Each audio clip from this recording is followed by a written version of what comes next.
Hey, Pat. Hey, Greg. I'm a little bit bored. Do you have anything cool to watch on TV for me? Oh, now where should I start?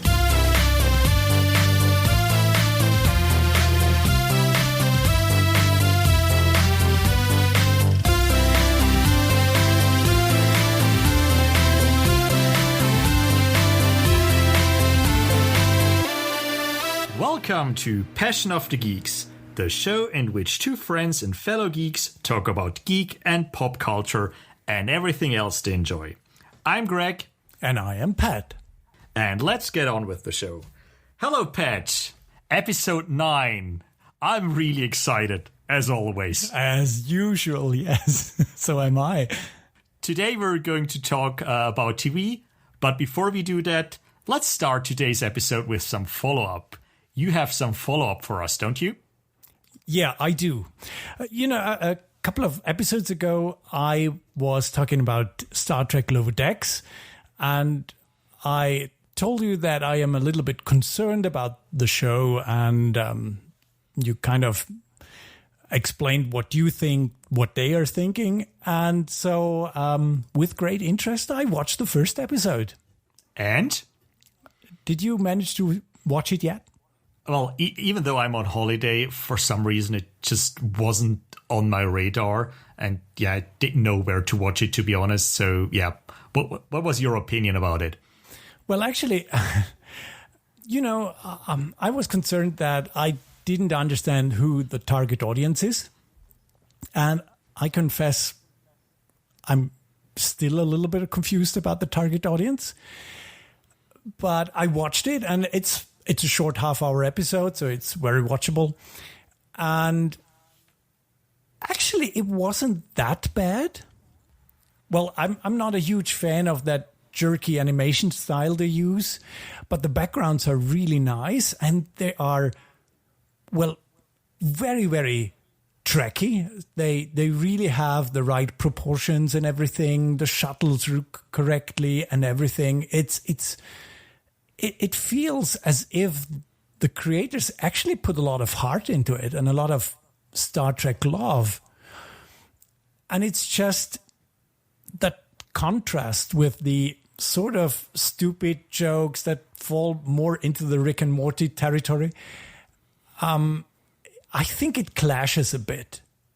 It's not that the characters are bad. I think each of them has some potential. In my opinion, they should tone down the humor a little bit. But, I mean, that's not what they want to do. They actually have a really great Star Trek-y opening sequence. Nice music. They do have some jokes in that opening sequence, of course, but it has a really great atmosphere. Yeah, I really wonder where they're going with this. I'm really looking forward to the next episode, actually. Okay, but that's not that bad of a sign, to be honest. No, I am kind of surprised, really. I don't think that they can do the humor and the Star Trek for an extended period of time. I think they have to go either one direction or the other, because it kind of just doesn't fit together, in my opinion. But maybe they find their tone, and it will be a great show. As I said, I'm a bit confused. I'm even confused how much I actually liked it, if that makes sense. It kind of makes sense. What I'm wondering is whether, usually a pilot episode is not the best episode of a show, especially comedy episodes. And if the first episode isn't a complete train wreck, it's actually a good start to find that balance between humor and Star Trek and find jokes that work and things like that. And never forget the first pilot episode has to introduce so many things. Yeah. And to put jokes on top of that is usually, there's rarely a comedy show where the pilot is the best and funniest episode. That's true. So maybe that's not the worst start for Star Trek Lower Decks. So I'm a little bit more intrigued, to be honest, than I was before. and I might actually check it out today. So yeah. Just a word of warning. There are a lot of really, really bad reviews out there. So maybe I am too positive, but I think there is real potential there. Or maybe I'm just hoping that there is real potential. Check it out. Let me know. I mean, positivity, that's one of our mission statements. So that's true. That's okay. Okay, let's continue with some other news. Was there anything interesting you found out recently from the world of geek and pop culture? Oh, yeah. There is something very interesting. Did you know they make a new Knight Rider movie? Again? Yes, again. And honestly, I mean, this is our TV episode, but Knight Rider won't be part of this episode. I can promise you just yet. But as I said in our pilot episode, I'm actually I like Knight Rider. And I really hate that the Knight Rider 2000 movie, like everyone, I think. And I found Team Knight Rider to be not very well thought through. But as I said, I liked what they did with the newer Knight Rider series, even though they kind of wrecked them with the first couple of episodes. I'm really looking forward to that. They want to introduce Knight Rider again in a way that they have in the original 80s episode. So that will be fine. It should have the same messages. I wonder if this would still work. This is something we briefly talked about. We're not sure if a Knight Rider TV series or movie would work in this day and age. And I am very interested in what they are going to do with it. And I think the Knight Rider Heroes that was briefly announced in a couple of years ago, I think this isn't happening, is it? I don't know. And honestly, I kind of lost interest.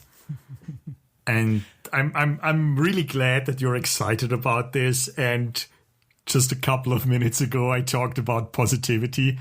But honestly, I can't feel that positive about things like these because, I mean, we had Hawaii 5.0, we had, what was the other one? Basically everything.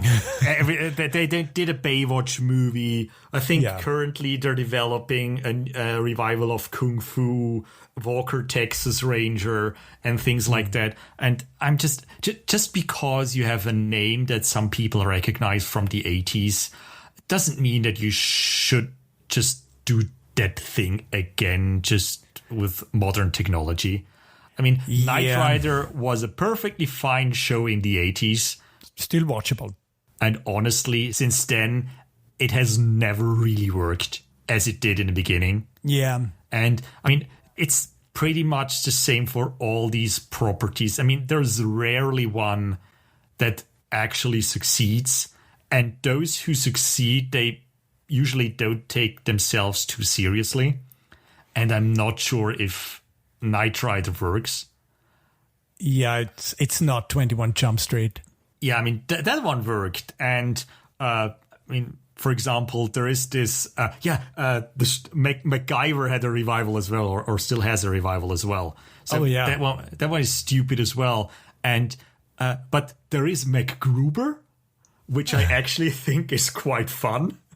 Okay, I've never seen that. You've never seen MacGruber? No. I think I need to. Just after we finished recording today's episode, just go on YouTube and Google MacGruber. You're gonna love it. Okay. You're gonna love it. I'm not gonna spoil it. MacGruber, awesome. But yeah, other than that, I'm not that excited about these revival properties, especially if it's the fourth try or whatever. So yeah. You're certainly right. I'm always right. I'm really interested what they're going to do with it. I share your concerns. I think it will probably be a train wreck, but I'm still excited to see what they're going to do. Okay. How about you, Greg? Have you found something? Speaking of train wrecks, movie season blockbuster movie season especially, total train wreck. And I think kind of the latest news on that front comes from Disney. And they decided to kind of show one of their big tentpole movies this year, Mulan, another remake of an older property. They decided to release Mulan early September 4th on Disney Plus as premium video on demand. So you pay $30 and you can watch Mulan back home on your couch. Which, obviously, is the reality we're living in right now with coronavirus and everything. But I'm just really interested in whether or not this release strategy actually works. So they're kind of doing everywhere where cinemas are closed. They're releasing it on Disney Plus, and where they can, where cinemas are open, they have a little cinema release as well, parallel with Disney Plus. And I'm just wondering whether or not they're gonna be able to get back their money, and if this is a viable strategy kind of for the future. I mean, they're trying it with Mulan. They're not doing it with Black Widow or some other big tentpole movies they have. I'm just wondering. Just wondering where this goes, and not sure if we can actually discuss this today. But I would like to watch this Mulan movie because I'm kind of interested in seeing something that represents Asian people a little bit better than we're used to. And kind of the trailers look interesting. And at this point, if I have to pay $30 to watch it at home, maybe invite a couple of friends, have a little watch party or something, I mean, that's technically cheaper than going to the cinema. Yeah, obviously, the screen is not as big, but it's a lot cheaper. So I'm just really curious how much money they're going to make. Yeah, it's a really strange movie season we have right now. Strange is an understatement. Yeah. And I mean, honestly, I was looking forward to Mulan. I like the original a lot. And I think this is one of the few movies where I think this could actually work with live action. Because there is nothing going on except Mushu, the dragon. There is nothing that would require anything special, I think. So that could really work. I'm not sure if they try to leave out the songs or not. Do you know that? I think from what I understood, it's more like a remake of the story and not of the movie itself. So I think actually it's of all these Disney live action remakes, it's the one that actually looks most interesting. Yeah. Because I think they're actually trying to go for something at least a little bit new and not just redo the animated movie frame by frame and kind of make it worse. Because, I mean, let's be honest, Beauty and the Beast was atrocious. Yeah. The Jungle Book was okay, but let's be honest, the original wasn't that good. Yeah, that's true. And but The Lion King, I think, should be considered a war crime. Yeah, I like Jon Favreau, but that is not his best work, really. No. I hated it, sorry. Yeah. And all the changes he made just made it even worse. The Lion King live action remake has no redeeming qualities whatsoever. That's true. Yeah. Except for a graphic demo. Maybe. Maybe. But even that, I think it would look better in Unreal 5 or something. Yeah. Okay, so we'll obviously monitor this situation. We're really looking forward to getting back to the cinema again. Yeah, looks like we might have to wait a little bit longer. Sadly, yes. Sadly, yeah. Okay, moving on. Yeah, do you have anything interesting to check out for us this week? Well, interesting, yeah, maybe. Right now, my son is on holiday and he has a lot of time to play games. Occasionally, I play with him, and we played Pokemon Sword and Shield on Switch the past couple of weeks. Well, I had a lot of fun. He played Pokemon Sword and I played Pokemon Shield. Do you know anything about the Pokemon universe? I know Pikachu. But yeah, the thing is, honestly, Pokemon, that's the one thing that just completely blew past me. I've never played a Pokemon game. I think the only Pokemon media I watched was the live-action Pokemon movie. Oh yeah, the Detective Pikachu. Detective Pikachu, yeah. Yeah, okay. That one was actually okay, but yeah, it was okay. I just have no stake in that universe. Yeah, well, the truth is, I played the very first Pokemon game, Pokemon Red, on the original Game Boy, and it wasn't my cup of tea. I don't like a game where your main objective is just collecting and training monsters, no matter how cute they are. So everything else about Pokemon just went past me. And the thing is, I kind of relive the whole Pokemon thing through my son, who played all of the Pokemon games, even the old ones on the original Game Boy. And he kind of made me interested in Pokemon. Well, at least a little bit. I know a lot of Pokemons now. I don't know all of them like my son does. I played Pokemon Shield. It's basically, again, the typical Pokemon formula where you catch Pokemon and train Pokemon, but there's also a nice story going on. Has a little bit more than just training and becoming the champion. And I was actually invested in the story, but I mean, it's the playing together thing that actually captured me. But yeah, Pokemon is something I have totally missed when it was new, and I relived it now, and I had my share of fun with it. If any one of our listeners is a Pokemon fan, I can totally recommend Pokemon Sword and Shield.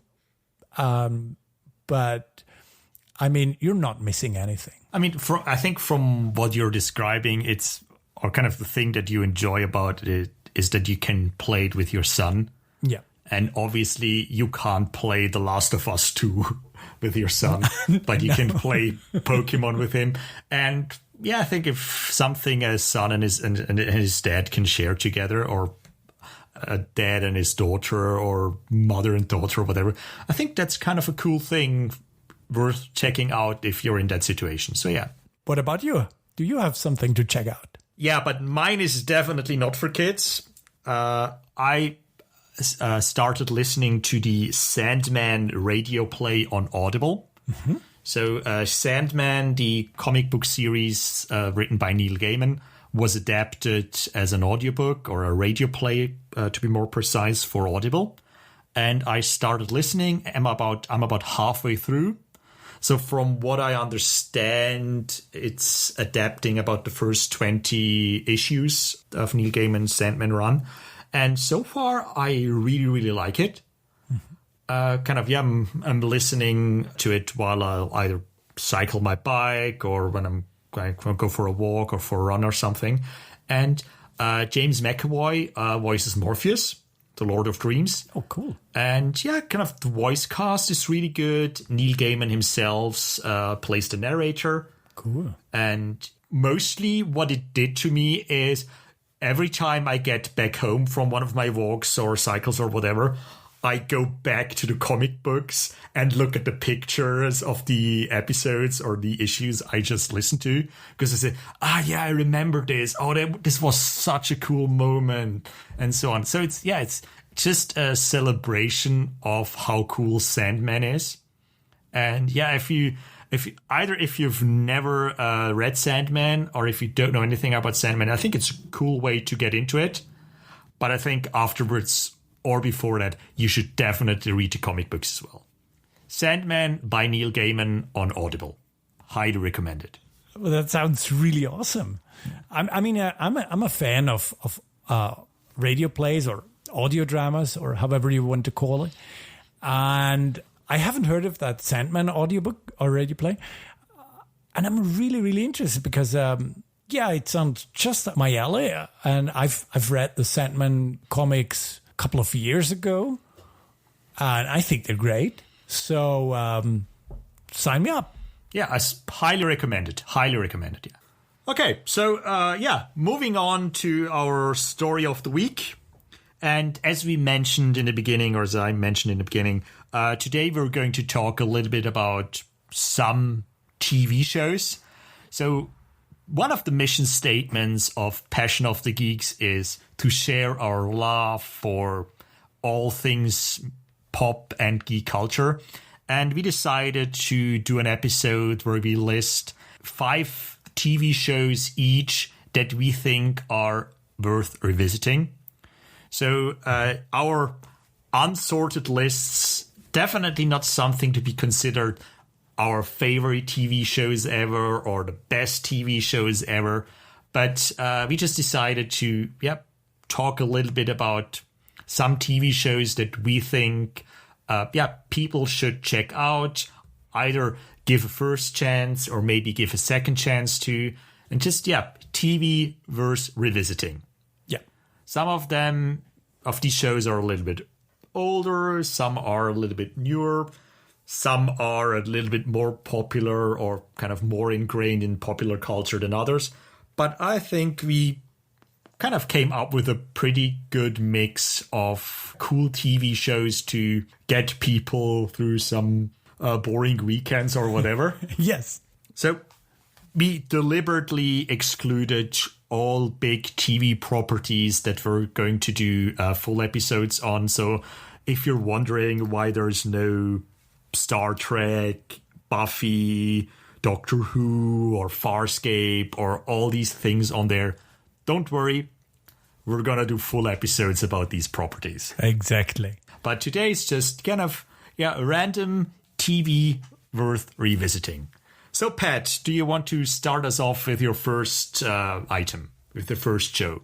Oh, yeah, certainly. Let me start I wouldn't say countdown. It's just from the oldest to the newest. So no other sort of rating going on here. And I wanted to start this whole list with a series I've seen in my childhood when I was fairly young, and it was a little bit creepy. And I think I had a nightmare or two about that. But rewatching the series as an adult, it's not that creepy.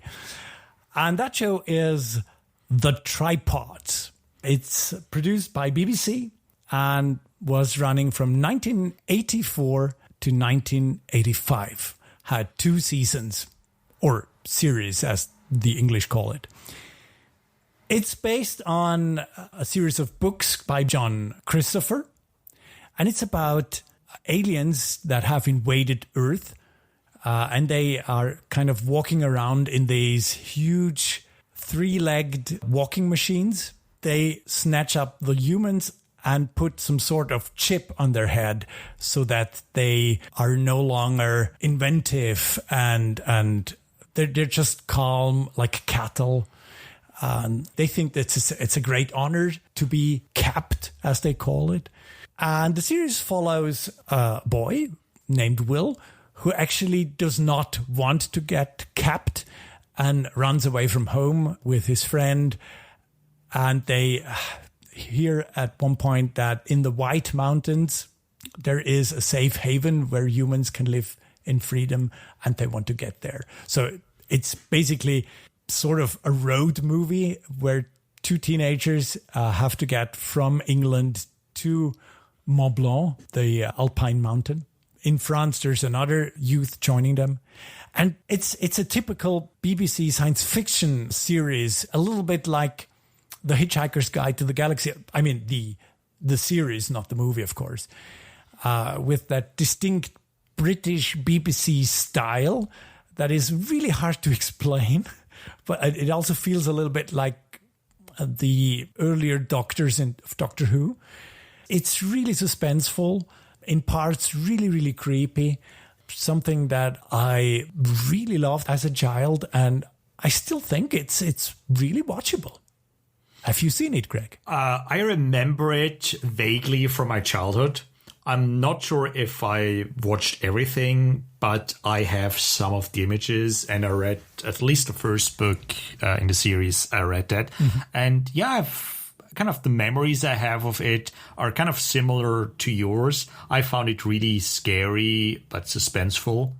So yeah, it was definitely something, at least as far as I remember, that I was into. Speaking of kind of the production values of the BBC, especially earlier times BBC, I think I had it explained to me once very well that the BBC, when it comes to science fiction, is the only TV station, the only production company that can turn lack of money into a positive.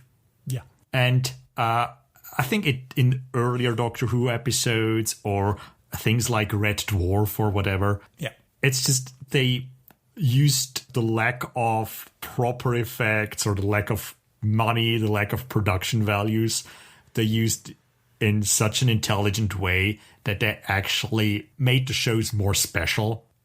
So, and I think that applies to tripods. Or wasn't the book is called The Day of the Tripods? I think the first book was just called The White Mountains, or was it Day of the I'm not sure. I'm sorry. It has been a couple of years since I read the book, and I've only read the first book. I haven't read the other two, because also in the series, the second season, I found the second season a bit weaker, and I kind of lost interest. So if you watch the season, I would definitely say watch the first season.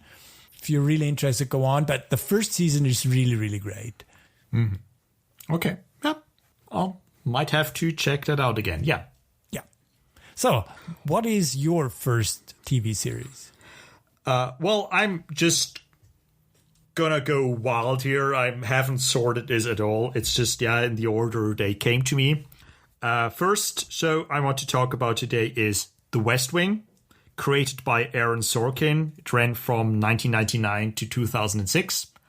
It's, and I think especially today, a show worth revisiting because it shows you how a White House should function.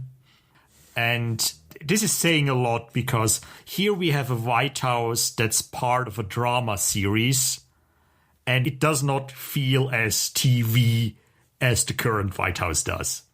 I mean, they have a decent president who's actually a very educated guy. So it's about President Josiah Bartlett, Nobel laureate. I mean, the difference between him and Trump couldn't be bigger, but okay. And the people working around him, his advisors, his chief of staff. And I just have to say, for me, West Wing was a show that just helped me. Well, I wouldn't say that it helped me get into politics, but it helped me kind of understand different viewpoints a little bit better.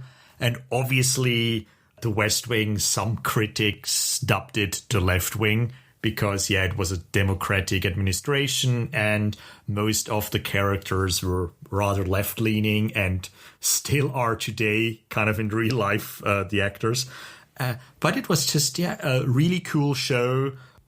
Aaron Sorkin dialogue, the kind of the traditional walk and talk, something that made the show so famous. And it's just, to this day, I still like how much energy a show that it's basically just talking has. And most episodes are kind of standalone episodes where they have a problem of the week or a bill of the week or something like that. But they have these season arcs or sometimes even arcs that go on longer than a season. Political conflicts that keep coming back, or kind of an illness that the president has that is an important part of the show. And it's just, I really like how the politics are portrayed there, especially when you look at how politics work today. And as a little fun fact, kind of the last two seasons, there is a new election coming up, so they're electing a new president. And back in the day, the Jimmy Smith plays the Democratic candidate for president. And he's kind of modeled a little bit after Barack Obama. So it was kind of the idea, we need kind of a hip, cool politician. So they got inspired by Obama, who was a freshman senator then. And he won the presidential election in the show. And it's one of those things where art imitates life and then life imitates art back again. So West Wing by Aaron Sorkin, really cool show, especially today if you want to know how, politics can actually work. Are you familiar with the West Wing? I've only seen about 1.5 seasons. I like the dialogue and everything. For my taste, it got a little bit too politics heavy, and I kind of lost interest there. But I mean, I'm older now. Perhaps you should just give it another try.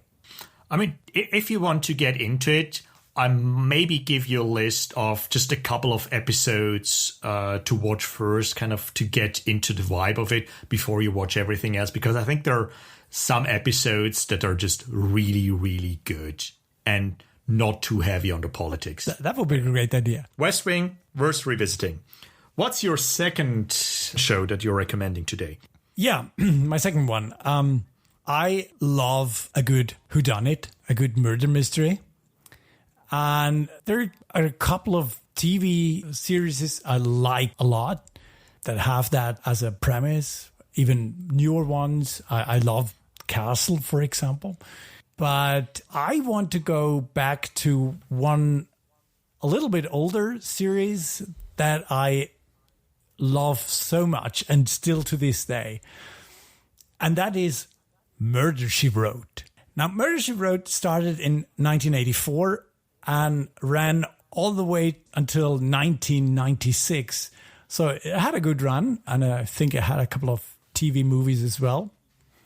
And it's basically about a writer, a lady named Jessica Fletcher, who kind of is always where some murder is happening. And if she's not just coincidentally where the murder is happening, then there's one of her nephews and nieces that actually wants her to help in solving a problem that usually turns out to be a murder. So she is a lot better than most police officers. But the truth is, it's heavily inspired by Agatha Christie. And in all the right points, it's just so much fun because each episode is a little Agatha Christie novel where you have the teaser where everyone is introduced that is important for the case or for this episode. And then at one point, the murder happens. And then Jessica Fletcher starts investigating. And contrary to a lot of other newer murder mystery dramas, like the CSI series or something, Murder, She Wrote never cheats. You're always on the same level as Jessica Fletcher is. You can really solve the case with her. And occasionally even before she solves the case, which always makes me incredibly happy to be smarter than Jessica Fletcher. You know, a lot of newer crime dramas, they do a lot with DNA and stuff. And all that technical aspect of crime solving is more or less missing in Murder, She Wrote. It's always good old sleuthing. And that's just something I really, really enjoy. I know this is not a very geeky show, but it's really one that always captured my heart. Okay. I have to admit, I'm not the biggest fan of procedurals. Mm-hmm. Obviously, I'm familiar with Murder, She Wrote, and I've seen a couple of episodes. But when it comes to whodunit, I'm more interested in kind of whodunits who kind of mix up the formula a little bit. So let's say this year's or last year's Knives Out, which I kind of really enjoyed because it was a whodunit who basically told me in the beginning who actually did it, and the whole movie was about other circumstances. But I mean, Murder, She Wrote, it's a show that definitely lasted for a long, long time and was quite popular during its run. So it's definitely something that seems to have a certain quality. And I mean, you said that it's not that geeky of a show. A couple of weeks ago, or a month ago, actually, I read the autobiography of J. Michael Straczynski. And he actually wrote on Murder, She Wrote. It was one of... I remember. I think it was one of his first primetime TV gigs, actually. Yeah. And I think I just looked it up, and he was season 8 and 9. He wrote quite a few episodes, actually. Exactly, yeah. So I think maybe at some point I'm just gonna go back to these Straczynski episodes and see if maybe they capture my interest a little bit more than the others did. But yeah, as I said, not the biggest fan of procedurals, but Murder, She Wrote is definitely one of those that stands the test of time. Exactly. What's your next pick? So here's kind of the thing where I'm absolutely not consistent at all, because my next show that I'm recommending is about a detective as well. And it's not really a procedural, but I would call it a detective show. It's Veronica Mars, created by Rob Thomas, that ran from 2004 to 2007. And then it had a little revival, I think last year. Yeah. 2019. Exactly. Yeah. So, for those of you who don't know, Veronica Mars starts in high school detective, played by Kristen Bell. And she helps, basically works for her father. She helps him a little bit. He used to be the sheriff, but things happened, and now he's just, private detective. And what I really like about Veronica Mars is you have the story of the week, where she helps either a student or someone else in need. But everything she does is always a little bit connected to the big season arc. So in the first season is kind of the big question is who killed her best friend and basically ruined her life. And we get an answer for that. In the second season, there is a big bus accident that lots of students die in, and kind of the whole season deals with the fallout of that bus accident or that crime and how it came to that. And even in season 2, you get answers to questions that you had during season 1. And what I really liked is that these answers, first of all, they made sense and realized, okay, they actually knew what they were doing. So it's not like some other shows who just throw a lot of questions at you in the beginning and then they figure it out later. Lost. For example. You could really see that they either knew what they were doing or had a plan. And I think the third season, they divided the season in 2 parts and had 2 kind of smaller mysteries or big mysteries. That was fine, okay. I did not really like the Veronica Mars movie. That one was a little bit weird that Summer did in the middle. But last year's Hulu revival, that was fun as well. I think as far as I know, the show is not supposed to come back. But Veronica Mars, definitely a detective show I really enjoyed. Because it switched up the formula a little bit. Yeah, exactly. No, I'm so happy you picked Veronica Mars. It was on my list as well, so I'm really happy you took that. I think Veronica Mars is, for those who haven't seen it, it's a little bit, it goes into the noir category a little bit without being too dark. I mean, it's still about teenagers and stuff, so it's really well written, well acted. Yeah, kind of. It's interesting that you mentioned that kind of this noir detective style. I kind of would describe it as noir detective style, but the colors pop. Exactly. That's exactly how it is. Yeah. Okay, that was my second one. What's your number 3? Okay, I go back into a little bit of a strange territory here, and again back into the 80s, and it's a very 80s show. and that is Misfits of Science. Misfits of Science is a sort of a superhero fantasy science fiction series. It's really about people who have special abilities. So it's really like the X-Men. Just in Misfits of Science, they are in a sort of science company where they are studying them. And then they go out on adventures, sort of. There are always things they have to do and help the people. Yeah, it's very hard to explain what it is, because this is certainly a show that worked in the 80s very, very well, including the awesome opening credit scene. And it features, for example, a young Courtney Cox. She is some sort of a telekinetic, and later we learn that she might have alien parents or something. So it's a really, really strange mix. In one episode, there is a cyborg, like in the $6 Million Man. It's a really wild mix, but the cast is great, with Dean Paul Martin as the lead character. He is the one without any superhuman abilities, but he's the one that keeps the group together. And he's awesome. I think he died tragically very shortly after Misfits of Science, if I remember correctly. Then there was Mark Thomas Miller, who was sort of the B-man, the one who can shoot lightning and stuff. And I think he was very popular with the girls when I was a teenager, if I remember correctly.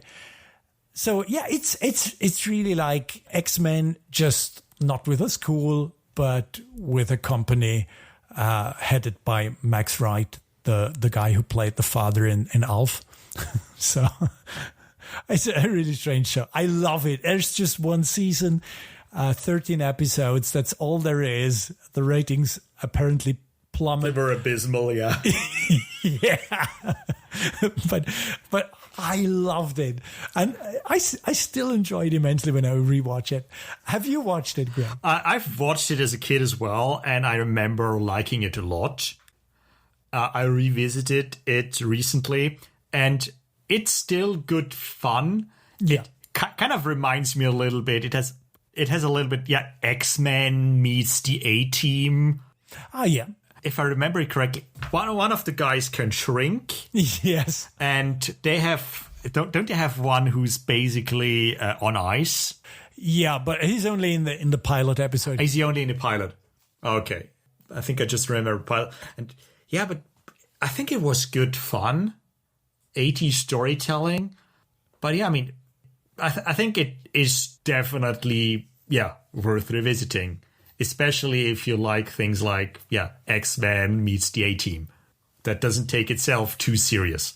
And by the way, Tim Kring, the one who made Heroes in, was it 2004, I think? 9? I don't know. The TV show Heroes. Yeah, Heroes, yeah. That had an awesome first season. He wrote episode 9 of Misfits of Science. Okay. So that was his first writing. Okay, everyone has to start somewhere. Yeah. Back to you, Greg. Yeah, I'm gonna go comedy as well. One of my favorite comedy shows ever is Arrested Development, that ran from 2003 to 2006, and then later on Netflix, I think 18 and 19. But I'm mostly talking about the initial network run. So for those of you who don't know, Arrested Development is basically a comedy show about one of the worst families ever. It's the Bluth family. Kind of the central character is Michael Bluth. And yeah, as every episode tells you, he's the one who has to keep the family together. The family has hit hard times because dad was sent to prison because of some bad dealings. And yeah, the more and more the show progresses, the weirder it gets. And thing is, the overall story arc is not what actually draws me to the show. I think what I like about the show, especially those episodes that Mitchell Hurwitz, the creator, wrote, is these episodes, sometimes they spend 20 minutes runtime of 22 minutes to set up one joke. And that joke is so good that it was definitely worth it. Obviously, there are little jokes in between as well. And later you realize they've been part of the setup as well. And yeah, there's one episode where the basic premise is that Japanese investors are supposed to come in and look at some model homes. The family is in the construction business. They're supposed to look at some model homes, but unfortunately, they only have one unit finished. So they kind of have to do some kind of smoke and mirror tricks to, show them all the other homes. So they use some miniatures. Then, totally unrelated to that, Michael's older brother, Job, orders a jetpack that his son, George Michael Bluth, decides to test. Meanwhile, his brother-in-law wants kind of an acting gig, but instead of an acting gig, he gets actually hired by the FBI to be the rat. He misunderstands it as playing a rat in a play or something. So, long story short, it basically ends when George Michael, with the jetpack, fights against a dude in a giant rat costume over the model homes while the Japanese people are watching. I think at that moment, you just need to call it quits and say, we need to stop the show right now because we can't top this. And if I remember it correctly, that specific episode was actually directed by the Russo brothers. They later directed some of the Marvel movies. So it's just Arrested Development. Every character is a bad person, but every character is so funny. And as I mentioned before, I'm mostly talking about the initial run. The Netflix run, wasn't that good. I think they kind of lost the magic there. But Arrested Development, the first 3 seasons, definitely something worth revisiting. Yeah, I'm sorry I spoiled that episode. It's the only way to truly explain what Arrested Development is. No, I'm really glad you spoiled it. It sounds hilarious, really. And I must confess, I've never seen it. And it sounds hilarious because I do like shows where everyone is basically a bad person. Like, for example, Seinfeld, if they don't get rewards for that. So this really sounds like an episode I should watch immediately. So I just made a mental note. One additional thing, it kind of has this documentary vibe, and they have a narrator, and the narrator is Ron Howard. Okay. He's one of the producers of the show, and I think just for laughs, he kind of did the narration for the pilot, and they wanted to find someone else to record it, but they just couldn't find anyone better. And the way he narrates the show is so spot on. And kind of a lot of the jokes actually are part of the narration as well. It's just a huge accomplishment to have a show with so many little things that work so well together. But it's lightning in a bottle, and they weren't able to reproduce it later. But Arrested Development, go check it out. It's worth it. It's on my watch list now. What's your number 4 or your next item on the list? I wanted to get a little bit more into an hilarious episode as well. I'm sort of back with the crime dramas, but with a twist. My next TV series is Psych. And Psych is some sort of detective comedy drama series. It's created by Steve Franks. It stars James Roday as Sean Spencer, who is a teenager who has a very impressive eidetic memory. He's, I would say, a modern Sherlock Holmes. He's actually not socially awkward. He's kind of a ladies' man, I would say. He has a friend called Gus, and they are awesome with each other. And they solve crimes, and because he is so good, the police doesn't believe him. And the twist they do is like he pretends to be a psychic medium so that the police will actually follow his clue. And the dialogue is hilarious. And the action cases are pretty interesting. But I think the great thing is Sean and Gus and how they play together, and the police detectives, how they interact with each other. It's truly great. And as the audience, they tried to have this sort of Sean cam where they show you how his mind works, how he sees something, and he makes these connection with the things he sees, which I think is a very nice idea. It's a really fun show, hilariously. Yeah, I completely agree. So it's mainly about the relationship between Sean and Gus. Interesting fact, Gus is played by Dule Hill, who also had a starring role in The West Wing. So everything is connected. Thing is, I have to admit, I've never heard of Psych until many, many summers ago. I think they were in their third season or so.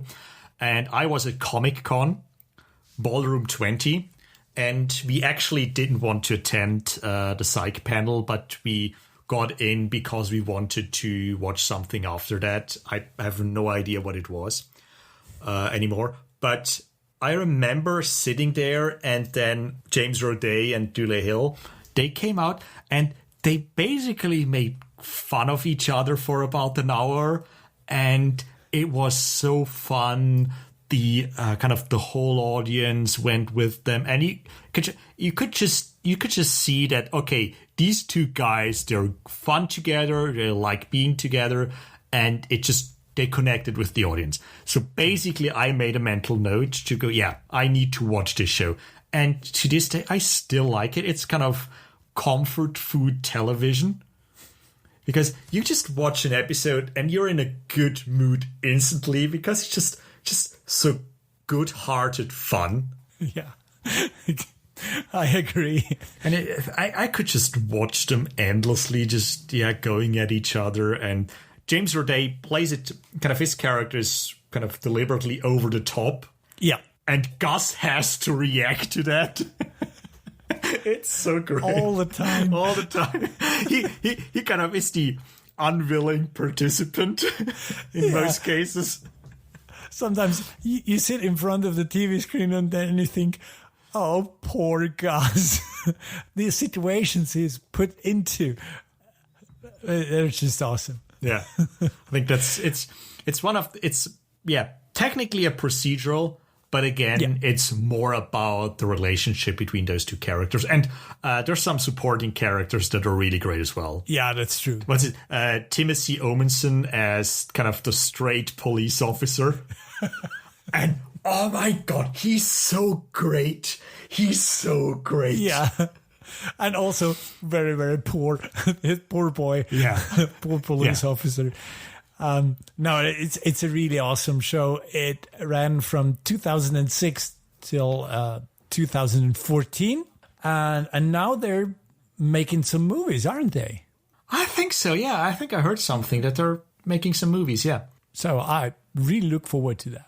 Yeah, me too. Yeah, that's a movie. That's a revival I'm actually interested in. Yeah, definitely. So, Greg, it's your turn. Okay, I'm kind of picking up the vibe a little bit, but I'm going to my oldest show on the list. Parker Lewis Can't Lose, created by Clyde Phillips and Lon Diamond, ran for 3 seasons from 1990 to 1993. And again, it's one of those shows I remember as a kid, and I really loved it because, Parker Lewis was just really, really cool. I recently revisited it, and I have to admit, the show still feels really contemporary. And yeah, I mean, we're 30 years later, but if you exchange the clothes and kind of some of the set design, you have a modern show on your hand. And one thing I was a little bit worried that, kind of comedy shows, early 90s, maybe the humor doesn't really hold up. But it's still exactly my kind of humor.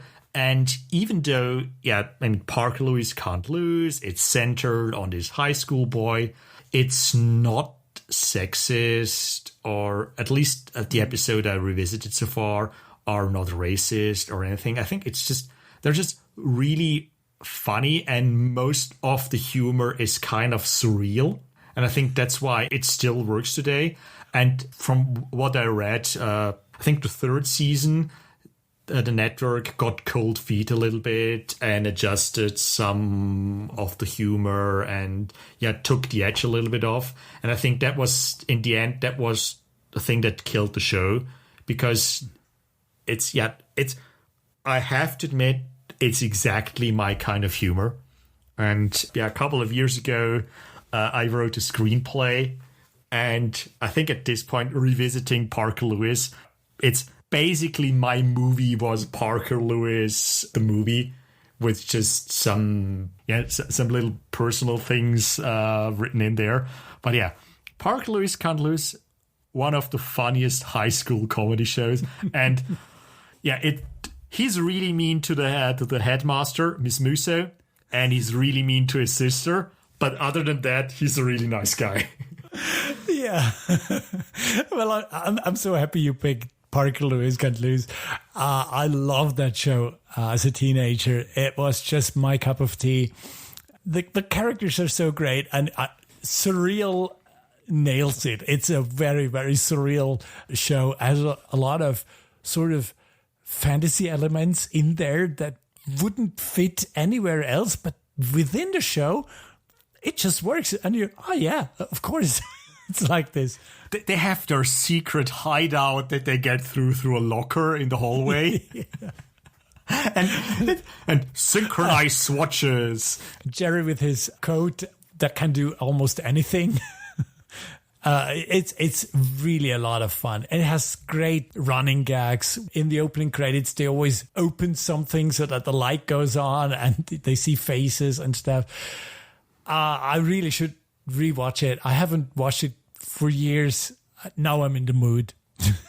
Thank you for bringing it back to me. I mean, it's at least in my opinion, it holds up. It actually holds up. And Parker is placed by Corey Nemec. I think later he had a little stint on Stargate, I think. Yes, exactly. It was in Stargate. Other than that, I haven't seen him in that many things, to be honest. Not that I can remember, but it was in Stargate, yes, in the series. Okay, so that was Parker Lewis Can't Lose. And what's your last item on your list today? Yeah, my last item is the newest show I have in my lineup today. It's a show we very, very briefly talked about, or just mentioned it a couple of episodes ago when we were talking about Leverage. And that show is The Librarians. Now, The Librarians is sort of a spin-off or series continuation of the Librarian film series that Noah Wyle made. And I love these three movies. It's a guilty pleasure. They might have their flaws and everything, but I like the mix they made. I like Noah Wyle as a character. I like the co-stars. In each movie has its own co-stars, and it worked very, very well. So I was kind of excited when they made it into a series. They have some great actors there. Rebecca Romaine is there. Christian Kane, who we all know from Buffy and Angel and from Leverage, is there.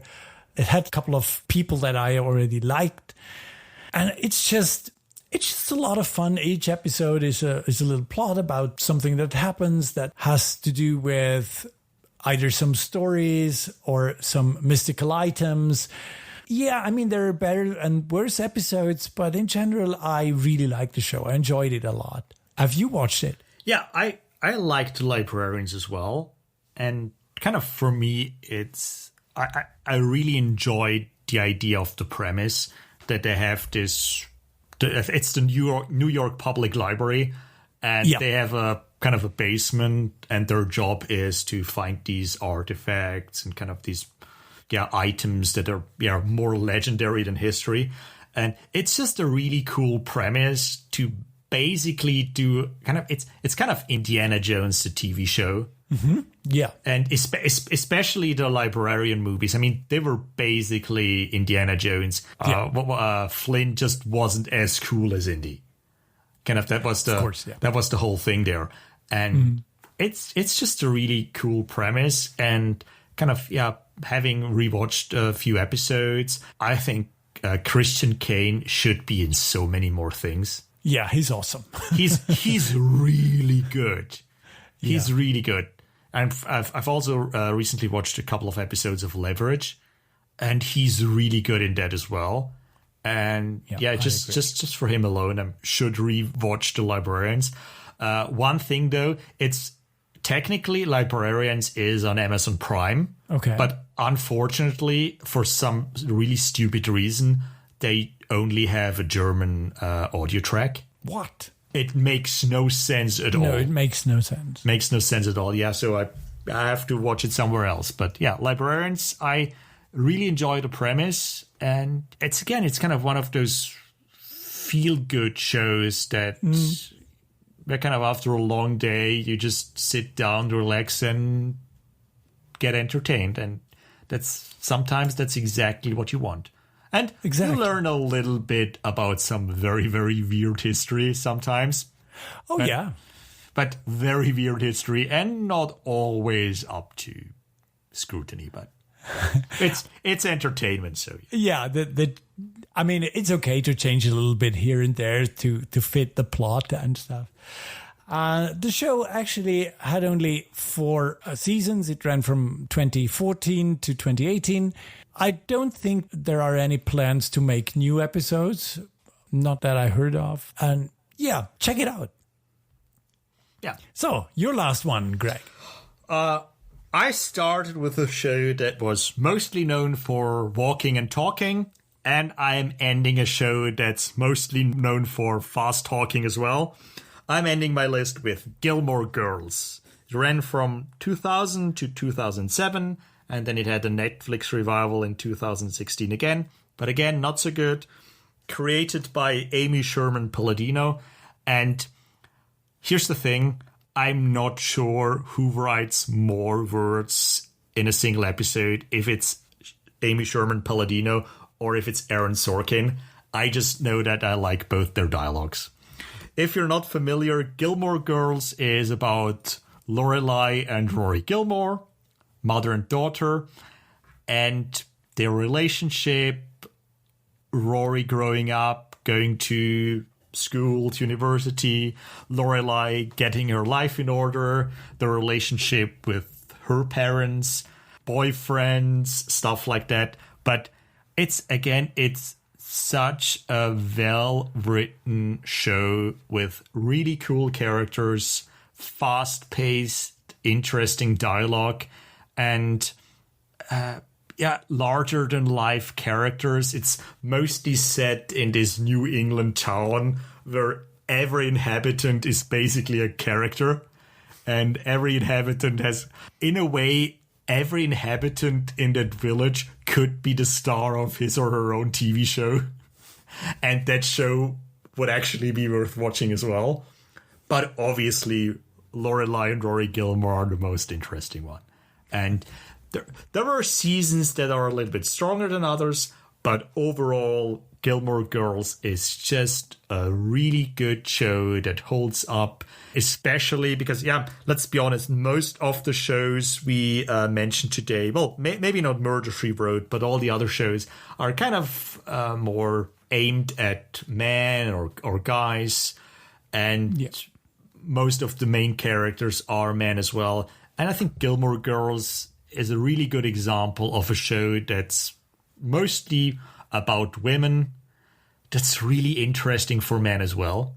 I mean, I loved every episode of it, and because it's just really good television. I mean, it's funny that you mentioned about a TV series for women, or at least for women as well, because Gilmore Girls is actually one of the favorite TV series of my wife. She loves them. And I occasionally watch episodes with her. And I agree, the writing is phenomenal. The dialogue writing is really phenomenal. I personally would say that the other characters are more interesting than Lorelai and Rory. And I think both Lorelai and Rory are kind of annoying at times. And especially Rory sometimes is a little bit too, I would say, egocentric. Other than that, it's really a show I can enjoy with my wife together. As you said, it's really fun dialogue, and a lot of the other characters are hilarious. Really great. Good choice. Yeah, I think everyone in Stars Hollow is just, it's just fun to watch. Yeah. Yeah. Okay, this brings us to the end of our episode. Yeah. Or kind of to the end of our list, and therefore to the end of our episodes. Yeah, we're running a little bit long today, but that was to be expected. I think we came up with a pretty cool list, I think. Yeah, and it was very, very hard picking out from all the candidates, picking just 5. This time we kind of said no cartoons. It would be almost impossible if we had included cartoons as well, I think. Yeah, we can do another episode of TV shows. We'll definitely do one about cartoons because, I think there's just so much good TV that people can and should enjoy. And as I said before, our mission statement is talk about the things we love. And we did that for a little bit more than an hour. Exactly. So any last words about your list? Yeah, thank you, Greg, because I now have a couple of series I need to watch immediately. Yeah, me too. Okay, this is it for this week. Please like, share, and subscribe to our podcast. For example, leave a good review on Apple Podcasts or wherever. We're on all major podcasting services, and our homepage is www.passionofthegeeks.com. See you next time, Pat. See you next time, Greg. Take care. So say we all.